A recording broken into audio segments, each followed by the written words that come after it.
So, hello guys.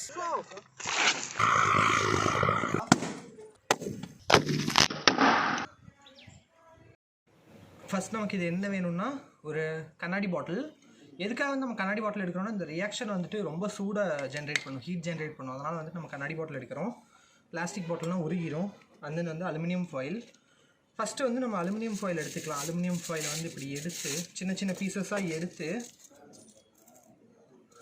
குட்டி குட்டி கல் எடுத்து போட்டு சும்மா ரேப் பண்ணிக்குவாங்க. கல் எதுக்குன்னா அது அலுமினியம் ஃபாயில் வந்து மேலே மிதங்காமல் இருக்காது தண்ணி மேலே. ஸோ ஃபஸ்ட்டு வந்துட்டு இதில் கொஞ்சம் தண்ணி ஊற்றிக்கலாம்.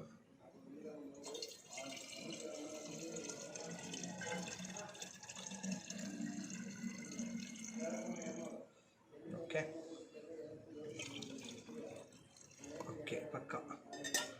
அந்த வந்துட்டு நம்ம உருட்டி வச்சுருக்கிறதெல்லாம் எடுத்து வந்து போட்டுருவோம். மிதங்குது.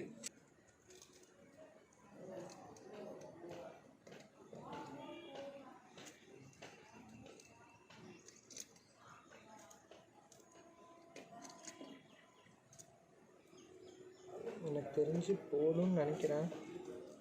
ஏன்னா நாங்கள் ஒரு டெஸ்ட் பண்ண போய் அந்த பலூன் வெடித்து எங்கள் வீட்டுக்குள்ளே நாறிடுச்சு. அதனால நான் மாடி மேலே வந்து செஞ்சிட்ருக்கேன். பார்த்திங்கன்னா ட்ரெயின் கிளீனர். ஓகே, இது வந்து ஒரு ஆல்கலைன்னா உங்களுக்கு தெரியுமா? தமிழில் காரம்னு சொல்லுவாங்க, அமிலம் காரம்னு சொல்லுவாங்களா, அந்த ஒரு காரம். இது வந்து ரொம்பவுமே வந்துட்டு ஒரு எப்படி சொல்லுவாங்க அதுக்கு பேர், அதாவது ஹைலி ஆல்கலைன்னு சொல்லுவாங்க இதை. ஓகே, இது வந்துட்டு நம்ம வந்துட்டு இந்த வாட்டரில் மிக்ஸ் பண்ண போகிறோம். இது ஃபிலிம் பார்த்தீங்கன்னா ஓப்பன் பண்ணிவிட்டு எந்த colour balloon blue. Guys please நீங்கள் பண்ணும்போது க்ளவுஸ் யூஸ் பண்ணிக்கோங்க. ஏன்னா ஒரு ஆல்கலைன் வந்து உடம்புல பட்டுச்சுன்னா கொஞ்சம் எரியும். அளவாக போட்டுக்கோங்க, நிறைய போட்டோம்.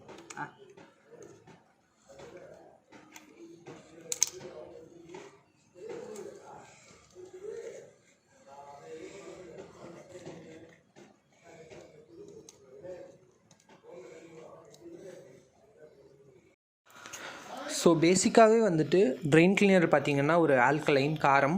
அது வந்து சோடியம் ஹைட்ராக்சைடு அப்படிங்கிற ஒரு காரம்னால தான் உருவாக்கப்பட்டிருக்கு.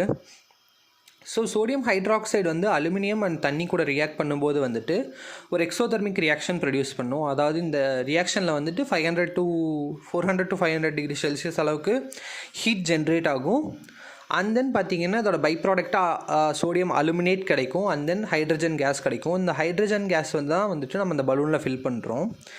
ஏன் இந்த ஹைட்ரஜன் கேஸ் ஃபில் பண்ணியிருக்க பலூன் பறக்குதுன்னு பார்த்தீங்கன்னா, ஹைட்ரஜன் கேஸ் மற்ற கேஸை விட லைட்டானது, அதாவது வெயிட் கம்மியாக இருக்கும். இதில் வெயிட் ஜாஸ்தியான கேஸஸ் பார்த்திங்கன்னா கார்பன் இருக்க கேஸஸ் வந்து வெயிட் ஜாஸ்தியாக இருக்கும் எப்போவுமே. அதாவது கார்பன் டை ஆக்சைடு, கார்பன் மோனாக்சைடெலாம் வந்துட்டு வெயிட் ஜாஸ்தியாக இருக்கும். ஹைட்ரஜன் ஹீலியம் மாதிரி இருக்க கேஸஸ்லாம் வந்துட்டு உங்களுக்கு எப்போவுமே லைட்டாக தான் இருக்கும். அதனால தான் வந்துட்டு இது நார்மல் பலூனை கம்பேர் பண்ணும்போது இது பறக்குது. நம்ம நார்மல் பலூன் வந்துட்டு நம்ம ஏரில் ஊதும்போது வந்துட்டு, நம்ம மூச்சு காற்றுல ஊதும்போது வந்துட்டு அதில் மேக்ஸிமம் வந்து நிறைய ஏர்ஸ் கம்பைன் ஆகிருக்கும். CO2, நைட்ரஜன் அந்த மாதிரி நிறையா இருக்கும். அதனால தான் வந்து அந்த பலூன் வந்துட்டு மேலே பறக்கிறது இல்லை, படுத்துறது. ஸோ ஹைட்ரஜன் வந்து ஒரு லைட்டான கேஸாக இருக்கிறதுனால தான் வந்துட்டு இந்த பலூன் பறக்குது.